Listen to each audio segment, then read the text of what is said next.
अलीपुरद्वार लोकसभा के भाजपा प्रत्याशी मनोज तिग्गा ने चुनाव आयोग से अलीपुरद्वार जिला परिषद के एई और अतिरिक्त जिला शासक सुवर्णा रॉय को लोकसभा चुनाव की मतगणना से दूर रखने का आवेदन करते हुए चुनाव आयोग को एक पत्र भेजा है।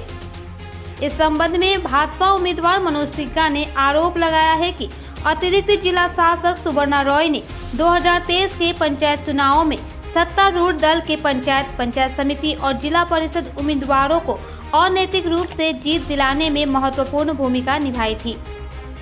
सुवर्णा रॉय इस बार भी लोकसभा चुनाव की मतगणना के दायित्व में है और इसीलिए मैंने मांग की है कि उन्हें मतगणना की जिम्मेदारी नहीं दी जानी चाहिए और उन्हें मतगणना से दूर रखा जाना चाहिए। हालांकि तृणमूल उम्मीदवार और जिला अध्यक्ष प्रकाश सिंह बड़ैक ने कहा, यह लोकसभा चुनाव है। इस बार अलीपुरद्वार में शांतिपूर्ण चुनाव हुआ है। किसी भी अधिकारी के खिलाफ कोई शिकायत नहीं थी। किसी ने किसी की घटना के बारे में कोई शिकायत भी नहीं की है। मनोज तिग्गा ऐसा इसीलिए कह रहे हैं क्योंकि अलीपुरद्वार में बीजेपी उम्मीदवार की हार का डर उन्हें सता रहा है।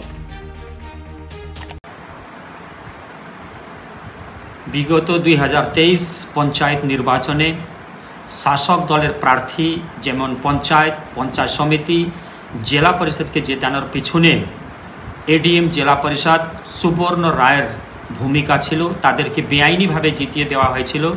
ताई आमरा आशंकित जे आगामी 4 जून जे आलिपुरद्वार लोकसभा केंद्रेर पाशापाशी समस्त बांगलार एवं भारतवर्षेर जे भोट गणना होते चलेछे सेखाने जिनी एडीएम रयेछेन सुवर्ण राय उनाकेও सेखाने इनभल्व करा हयेछे। ताई आमादेर दाबी आछे, आमी लिखितभावे सेंट्रल इलेक्शन कमिशन के अभियोग जानिয়েছি जे उनाके कोनोभावेই जे आलिपुरद्वार लोकसभार गणना होबे सेखाने उनाके जानो कोनो दायित्व देवा ना हय एवं उनाके एक गणना थेके दूरे रखा होक से ব্যাপারে आमी कमिशन के सेंट्रल इलेक्शन कमिशन के लिखित भावे अभियोग जानिয়েছি।